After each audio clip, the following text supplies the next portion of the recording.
Hi friends, welcome back to our channel. ముందుగా అయితే అందరికి నమస్కారం అండి. మీరు చూస్తున్నారు AP schemes info YouTube channel. ఈరోజు మరొక అప్డేట్తో నేను మీ ముందుకు రావడం జరిగిందండి. సో అప్డేట్ ఏంటి అనే విషయానికి కనుక వచ్చినట్లయితే, ఆంధ్రప్రదేశ్ రాష్ట్ర వ్యాప్తంగా నవంబర్ నెల పింఛన్లకు సంబంధించి ఒక తాజా సమాచారం అయితే రావడం జరిగిందండి. పింఛన్ పంపిణీలో కొన్ని మార్పులను చోటు చేసుకున్నాయి. ఆ మార్పులు ఏంటి అనేటువంటి సమాచారం నేను మీకు వన్ బై వన్ అయితే తెలియజేస్తాను. అదేవిధంగా నవంబర్ నెలకు సంబంధించి పింఛన్లు ఎవరికి రద్దు చేయబోతున్నారు, ఎవరికి పంపిణీ చేయబోతున్నారు అనేటువంటి సమాచారం కూడా నేను మీకు తెలియజేస్తాను. వీడియోని ఎక్కడ స్కిప్ చేయకుండా చూడండి, అప్పుడే మీకు పూర్తి సమాచారం అందుతుంది. మన ఛానల్ ఎవరైనా ఫస్ట్ టైం చూస్తుంటే ఛానల్ చూసి కంటెంట్ నచ్చినట్లయితే సబ్స్క్రైబ్ చేసుకుని పక్కనే ఉన్న బెల్ ఐకాన్ ఆన్లో పెట్టుకోండి. ఇక లేట్ చేయకుండా డైరెక్ట్గా టాపిక్లోకి అయితే వెళ్ళిపోదామండి. టాపిక్లో భాగంగా ముందుగా చూసుకున్నట్లయితే, గ్రామ వార్డ్ సచివాలయం సిబ్బంది నవంబర్ నెల పింఛన్లకు సంబంధించి అమౌంట్ అనేది ముందుగానే విత్డ్రా చేసుకోవడం జరుగుతుందండి. ఈ నెల 31వ తేదీ 10 గంటలకు బ్యాంకులకు వెళ్ళి పింఛన్ అమౌంట్ అనేది విత్డ్రా చేసుకోవడం జరుగుతుంది. సో ఇలా విత్డ్రా చేసుకున్న తర్వాత ప్రతి నెల ఏ విధంగా పింఛన్లు పంపిణీ చేస్తారో అదే విధంగా నవంబర్ నెలకు సంబంధించి గ్రామ వార్డ్ సచివాలయం సిబ్బంది పింఛన్ అనేవి పంపిణీ చేయడం జరుగుతుందండి. నేను మీకు వన్ బై వన్ అయితే తెలియజేస్తాను. సో ముందుగా చూసుకున్నట్లయితే, నవంబర్ 1వ తేదీ శనివారం ఉదయం 7 గంటల నుంచి సాయంత్రం 5 గంటల వరకు గ్రామ వార్డ్ సచివాలయం సిబ్బంది ప్రతి ఇంటింటికి వెళ్ళి పింఛన్ అనేవి పంపిణీ చేయడం జరుగుతుందండి. ఎవరైతే ఆంధ్రప్రదేశ్ రాష్ట్ర వ్యాప్తంగా పింఛన్లకు సంబంధించి అర్హత కలిగి ఉంటారో సో వారందరికీ వివిధ కేటగిరీల్లో గ్రామ వార్డ్ సచివాలయం సిబ్బంది పింఛన్ అనేవి పంపిణీ చేయడం జరుగుతుంది. సో మరలా తిరిగి 2వ తేదీ పింఛన్ అనేవి పంపిణీ చేయాల్సి ఉంటుందండి ఆంధ్రప్రదేశ్ రాష్ట్ర వ్యాప్తంగా. ఆ రోజున పింఛన్ అనేవి నిలుపుదల చేయడం జరుగుతుందండి. నిలుపుదల చేయడానికి కారణం ఏంటి అనే విషయానికి కనుక వచ్చినట్లయితే, నవంబర్ 2వ తేదీ ఆదివారం రావడం జరుగుతుందండి.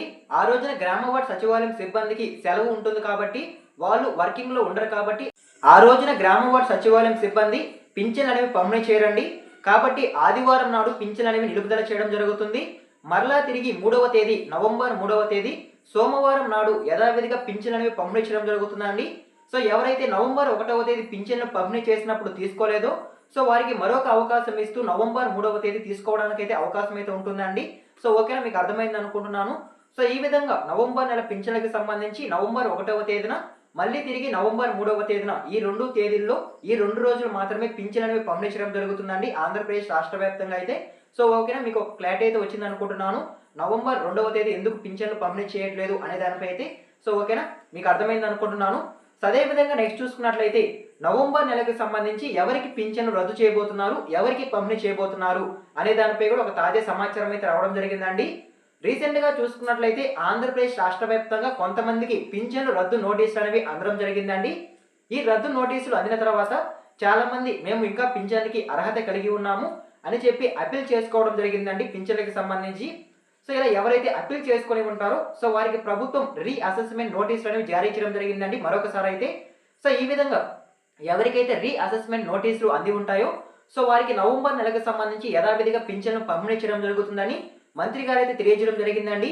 రీ అసెస్మెంట్ నోటీసులు కాకుండా ఎవరికైతే పింఛన్లు రద్దు నోటీస్ అంది ఉంటుందో సో వారికి సంబంధించి నవంబర్ నెలకు సంబంధించి పింఛన్లు అనేవి రద్దు చేస్తున్నారండి, వారికి పంపిణీ చేయడం లేదనైతే సమాచారం. సో ఓకేనా, మీకు అర్థమైంది అనుకుంటున్నాను. రీ అసెస్మెంట్ నోటీసులు అందిన వారికి వారి యొక్క వైద్య పరీక్షలు పూర్తయి కొత్త సదరన్ సర్టిఫికేట్ జారీ అయ్యేంత వరకు యథావిధిగా ఆంధ్రప్రదేశ్ రాష్ట్ర వ్యాప్తంగా పింఛన్లు పంపిణీ చేయడం జరుగుతుందని మంత్రి గారు అయితే తెలియజేయడం జరిగిందండి. వారికి కొత్త సదరన్ సర్టిఫికేట్ జారీ అయిన తర్వాత 40% కంటే తక్కువ వైకల్యం కనుక ఉన్నట్లయితే వారికి పింఛను రద్దు చేయడం జరుగుతుందనైతే సమాచారం. ఎవరికైతే 40% కంటే తక్కువ ఉండి వాళ్ళు కనుక 60 సంవత్సరాలు కనుక పూర్తి చేసుకొని ఉంటే సో వారికి పింఛన్లు పంపిణీ చేయడం జరుగుతుందనైతే సమాచారం అండి.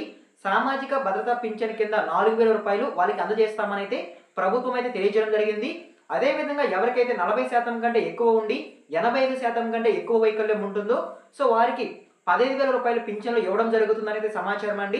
సో ఈ విధంగా వారికి వైద్య పరీక్షలు పూర్తయి కొత్త సదరం సర్టిఫికేట్ జారీ అయ్యేంత వరకు యథావిధిగా పింఛన్లు పంపిణీ చేయడం జరుగుతుందనేది సమాచారం.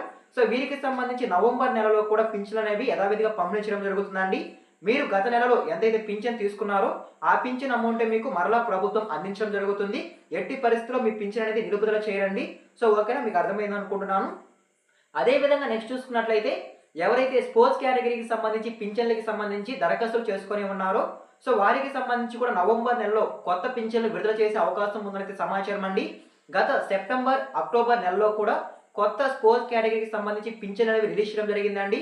అదేవిధంగా నవంబర్ నెలలో కూడా కొన్ని కొత్త స్పోర్ట్స్ పింఛన్ అనేవి విడుదల చేసే అవకాశం ఉందనేది సమాచారం. సో ఈ విధంగా కొత్త పింఛన్ అనేవి కూడా విడుదల చేయబోతున్నారండి ప్రభుత్వం అయితే. సో ఓకేనా, మీకు అర్థమైంది అనుకుంటున్నాను. సో ఇవాల్టి టాపిక్ అయితే ఇంతేనండి. నవంబర్ నెలలో పింఛన్ల పంపిణీలో జరిగిన మార్పులు అయితే ఇదేను. నవంబర్ 1వ తేదీ, నవంబర్ 3వ తేదీ మాత్రమే పింఛన్ అనేవి పంపిణీ చేయడం జరుగుతుంది. నవంబర్ 2వ తేదీ ఆదివారం రావడంతో ఆ రోజు పింఛన్ల పంపిణీ అనేది వాయిదా పడడం జరిగిందండి. సో ఓకేనా, పింఛన్లకి సంబంధించి వచ్చిన తాజా సమాచారాన్ని వన్ బై వన్ అయితే నేను మీకు తెలియజేశాను అనుకుంటున్నాను. ఈ వీడియో మీకు నచ్చినట్లయితే లైక్ చేయండి. ఇలాంటి లేటెస్ట్ ఇన్ఫర్మేషన్ అప్డేట్స్ కొరకు మన ఛానల్ని సబ్స్క్రైబ్ చేసుకొని పక్కనే ఉన్న బెల్ ఐకాన్ని ఆన్లో పెట్టుకోండి. ఎండ్ వరకు చూసుకుని థ్యాంక్ యూ ఫర్ వాచింగ్.